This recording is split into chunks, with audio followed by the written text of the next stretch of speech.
Bismillahirrahmanirrahim. My dear colleagues, students and friends, I welcome you to this video on Pakistan's historical development trajectory or the history of economic development in Pakistan. In its checkered history, Pakistan has followed various models for economic management. Starting with a planned economy where a selected group of capitalists were sponsored to lead the process of economic development. This was succeeded by a major wave of nationalization and attempt to impose a socialistic model of economic management. Military intervention pushed back this model. Then democracy succeeded the military rule, and since then, economic regime is moving in a secular trend toward a market-based economy, but with considerable volatility in the styles of governance of succeeding governments. Provinces had little role in national economic management until 18th Amendment and last NFC award. Their significance is critical now. So we start with the first phase, that is from 1947 up to 1970, and this was the era of planned economy.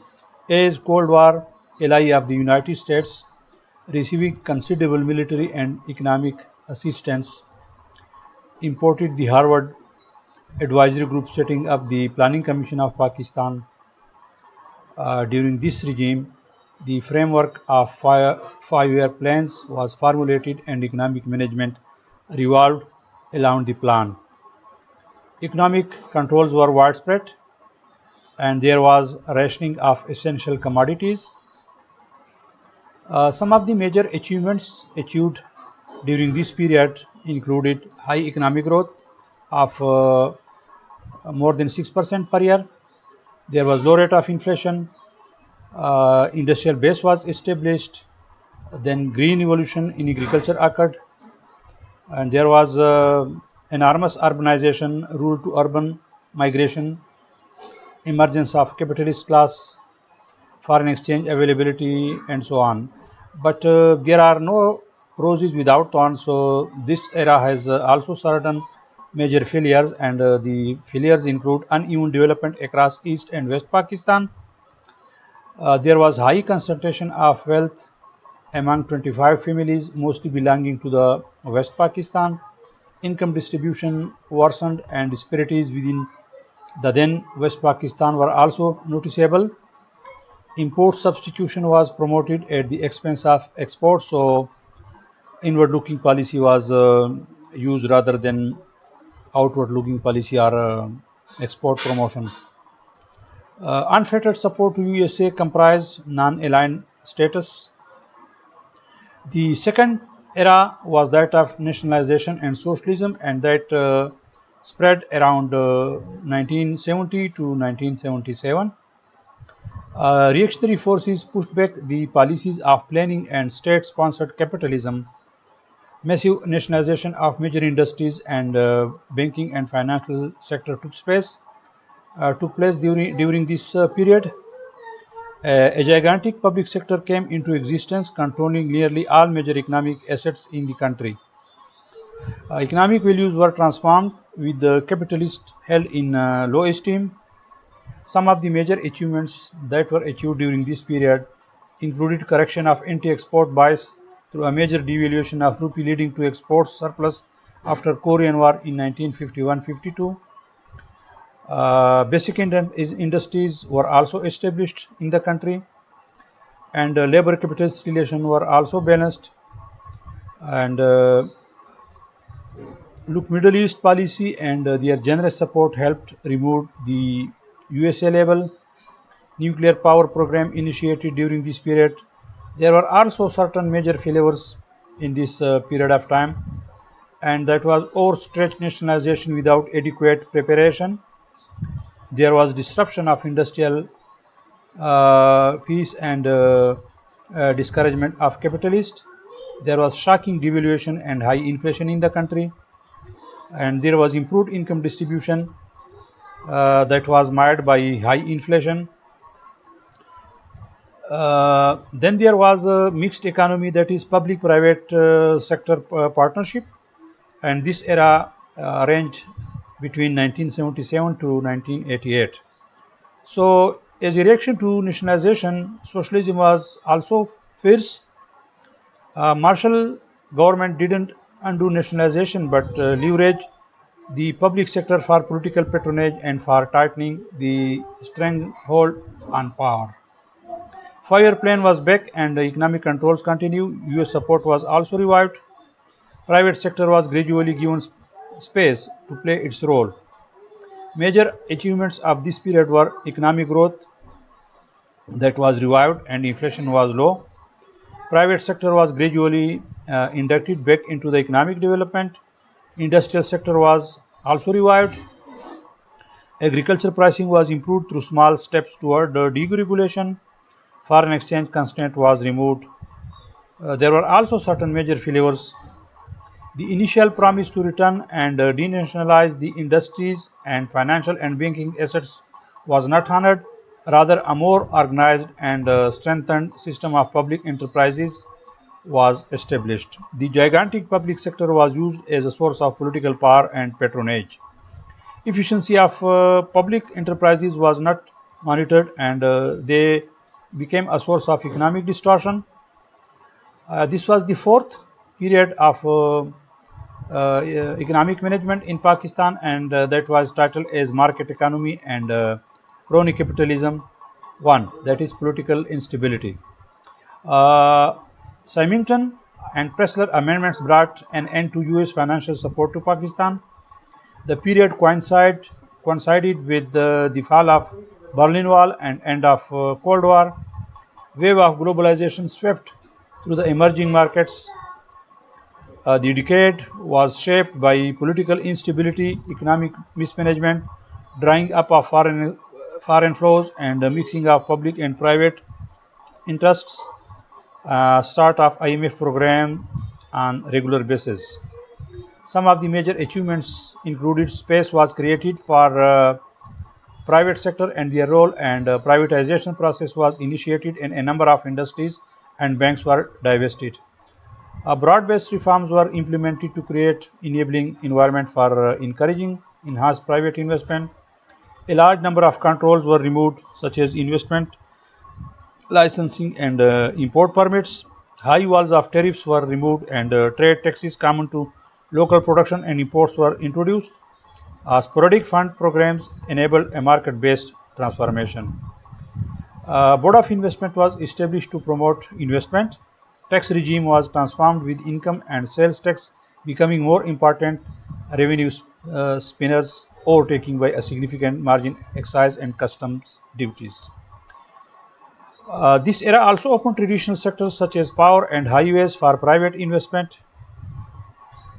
There were also some failures.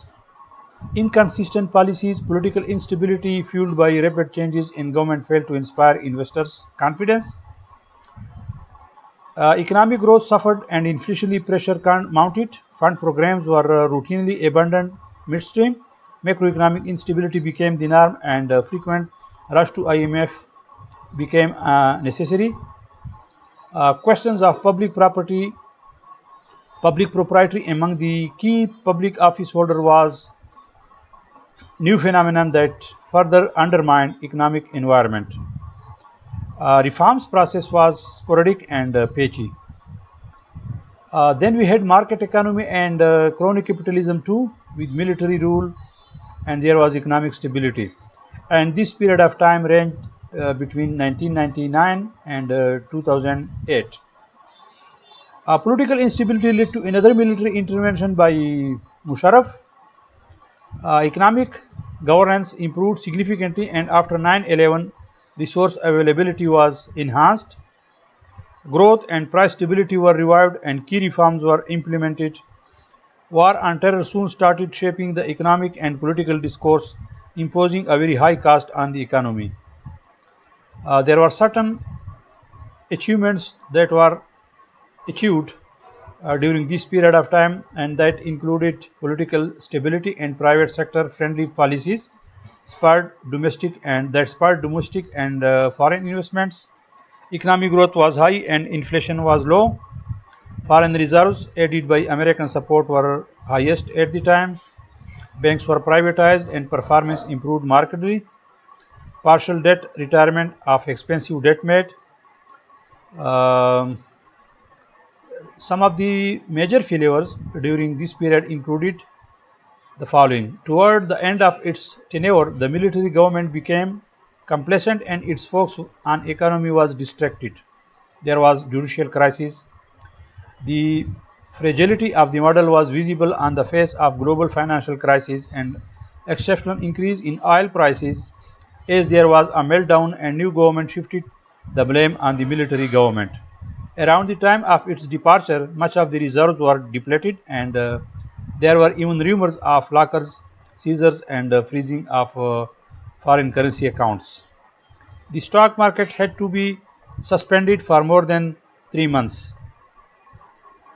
This was market economy and crony capitalism phase 3. There was a democratic revival which started in 2008 up to date. Judicial crisis and Benazir Bhutto's strategic judicial crisis and Bibi's tragic death led to the fall of military government.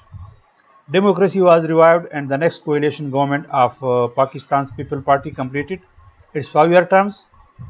After 2013 elections, Pakistan Muslim League Nawaz formed a new government and had 2 phases, pre and post Panama, success and failures. A new dawn of political era is in PTI power. Decade democracy followed by worsening political crisis, economic hardships and military. Some of the major achievements of this period included decade of democracy, transition to full parliamentary form of government, 7th NFC award was signed, 18th constitutional amendment was there, IMF program and other inflows helped build higher reserves compared to military rule, and there was a gradual economic recovery, successful implementation of 3-year IMF program, revival of growth and low inflation, launching of CPEC, a transformational and game changer concept, LNG terminals and import of large quantities of LNG to meet the industrial and power generation demands. There was huge investments in addition to power, highways and other infrastructure projects. But there are also some failures. The 2 democratic governments of PPP and PMLN had entirely different economic performance. Gilani government had to seek an IMF program at the outset and in the wake of global crisis and oil price hike. The program was abandoned midstream as the government failed to implement a key reform on taxation. Export targets were missed while imports galloped, leading to yanning CAD. Growth was lowest, averaging less than 3% in 5 years, and inflation was 2 at an average of 12%. Although reliable estimates are missing, but poverty was reduced by introducing Benazir Income Support Program. Power sector areas became a major issue and liquidity shortages led to acute power shortages. Around the close of its term, government squandered much of the external resources obtained through a front-loaded fund program and other development assistance. The PMLN government had to seek a fund program as reserves had nearly depleted and a situation of default was imminent. The government attracted a significant investment through CPEC.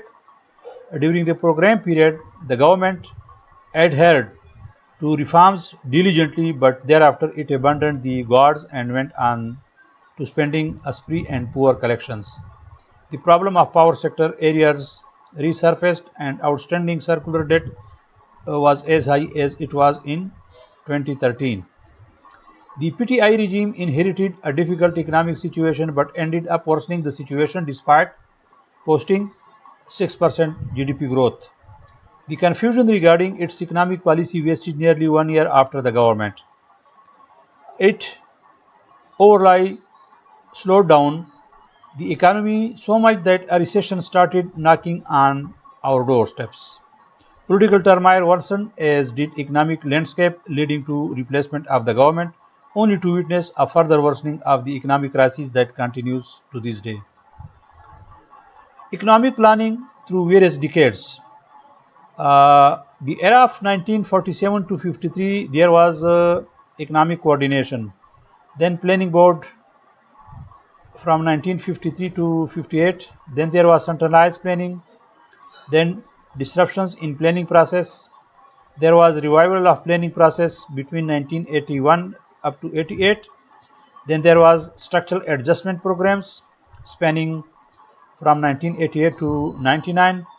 Then midterm perspective plans and poverty reduction strategy papers 1 and 2, and framework for economic growth was also introduced. Then there was Vision 2025 and CPEC long-term plan and draft 12th 5-year plan and provincial development strategies. The first 5-year plan was between 1955 to 60, and its major sectoral focus was on food grain production, village agricultural and industrial, that is V8 areas, improve irrigation facilities, increase industrial output in available industries including cotton, cloth, sugar, cement, fertilizer, etc. Infrastructure, increase in installed power capacity, rehabilitate railway track and rolling stock, provide for self-built houses. Social sectors, putting 1 million additional children to school, increase annual number of doctors by 100 and add 9,000 hospital beds. Increased rate of development in East Pakistan to reduce regional disparity. Succeeded to some extent in addition to available infrastructure and industrial growth. However, much progress was not seen in agriculture, education and housing as originally envisaged. Second 5-year plan ranged between 1960 to 65. There was increased farm acreage through improved irrigation. New residential facilities were developed. There was a focus on import substitution and heavy industries were established. There was increased installed power capacity by 508 megawatts, installed 45,700 new telephone connections and setting up 1,300 new post offices. It continued expansion of education, health and social welfare facilities, and the focus was on higher investment rate for East Pakistan to reduce regional disparities. Evaluation of the second 5-year plan included growth in industrial base that was observed. However, due to no sunset rule, protectionist policies and tax breaks gave rise to industrial inefficiencies. Policies to address growing income inequalities proved weak. Prices of consumer goods increased, leading to discontentment among public masses. Then there was third 5-year plan from 1965 to 70. This was approved in 1965 and revised again in 1966 due to war. Reduced the degree of growing disparity between East and West Pakistan. Industries to focus on producer goods. Strong farm incentives to increase farm yields. Arrest growth in population and adopt population control measures. There was focus on housing, education and health facilities for lower income groups, and this is the evaluation of the third 5-year plan. Growth in heavy industry, mining, transport and finance sector were visible. However, substantial reduction in aid due to war was also observed. Budget allocations for social sector faced cuts. Income inequalities widened due to lack of progressive taxation on growing sectors. Continued tax concessions allowed concentration of wealth in few hands. Fourth 5-year plan spanned between 1970 and 75.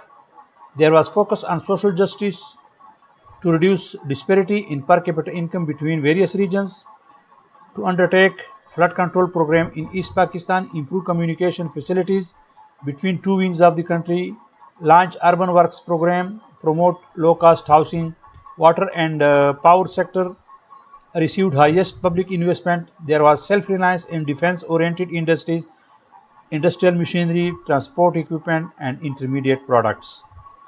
Increasing per capita food consumption, increased focus on exports, and reduced dependence on foreign assistance. There was increased television coverage, start education programs and farmer orientation, expand family planning programs, curative health facilities, address malaria and smallpox. Panel of economists split, and economists in Dhaka came up with a different plan. Then the period between 1970 to 78 was the non-plan period due to political and economic uncertainty. 5 years plan exercise was abandoned. The government decided to manage development administration through annual plans. Then we had fifth 5-year plan. This introduced major modern inputs in agriculture. Some industrial controls were liberalized, and Karachi steel mill was completed. Fertilizer and cement factories were also introduced. Rural development program focused on farm sector, rural roads, small scale industry, water, housing, education and health. Village electrification was also expanded. Social safety nets through zakat system was also extended. There was a focus on less developed regions, for example Balochistan province, and focus on schooling, health and drinking water in rural areas were also made. This fifth 5-year plan, there was a modest food surplus that was achieved. Economic growth picked up and prices remained stable. Lower income groups gained from expanded social safety nets and remittances. Total investment as a percentage of GNP was declining. Weak long-term investment in physical infrastructure leading to shortage in energy, telephones and water supply. Then we had sixth 5-year plan from 1983 to 88. Increasing agriculture production through better seeds, fertilizers and modern technology, address waterlogging and salinity. New roads from villages to cities were built. Focus on achieving self-sufficiency in oil supplies was given, and there was development of steel-based emerging goods, modernization of textiles, expanding agro-based industries and expanding vocational training. Focus was also on improvements to rate of literacy, providing drinking and drain water facilities, and dedicated funds for tribal and Balochistan areas were also ascertained. In order to evaluate the sixth 5-year plan, most targets were achieved. Economic growth targets were missed as envisaged domestic and foreign savings rate couldn't be materialized. Shortfall in remittances was also observed. Crop sector could also not help achieve the overall growth target of 6.5% per annum. Bringing macroeconomic stabilization, focus on fiscal and current account deficit during the 7th 5-year plan.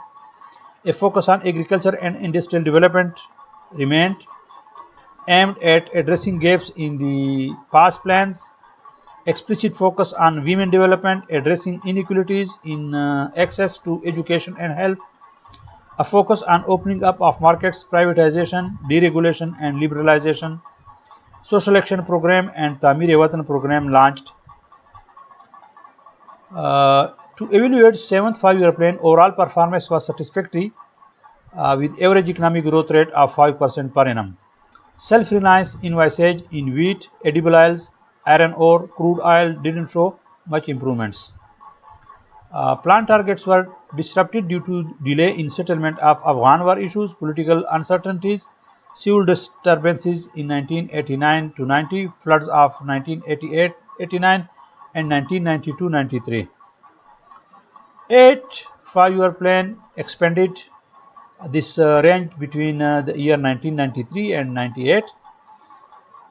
In order to achieve growth in a framework of equity and sustainability, focus was on this process of deregulation and privatization from previous plan to be considered, a retirement of debt through privatization, strengthen capital markets, introduce legislative controls on budget, focus on good governance, through public-private partnership, devolution and decentralization, documentation and improved tax compliance and lowering of tariffs, expansion of motorways networks, power sector expansion, improve immunization, engage village health workers. 9th, 10th and 11th 5-year plan that were held during the 1999 to 2018. They were not officially announced. 10-year perspective development plan was introduced in 21 up to 2011. The operationalization by 3-year medium-term program, there was poverty reduction strategy papers 1 and 2. There was also unemployment reduction strategy, financial sector reform, microfinance institutions, fiscal responsibility law, big push in higher education and information technology, investments in telecom and cellular technologies. Then there was framework for economic growth between 2010 and 2013. As the aftermath of the global financial crisis, this period faced unprecedented power and gas shortages, closure of several thousand formal and informal MSMEs, medium and small enterprises. Growth strategy therefore proposed that government role be limited to policy and regulation, while production and management of resources should be left to the private sector. Then there was the Vision 2025 program. Sustainable development goals become the overarching framework that replaced the Millennium Development Goals. The vision was operationalized through annual plans, China-Pakistan long-term plan, and sectoral policies including auto sector policy, textile policy, etc. There was focus on water, energy, and food nexus, SDG prioritization exercise, focus on knowledge economy, regional connectivity, and institutional reform. And Engineering Development Board was shut down, reopened again after 2018.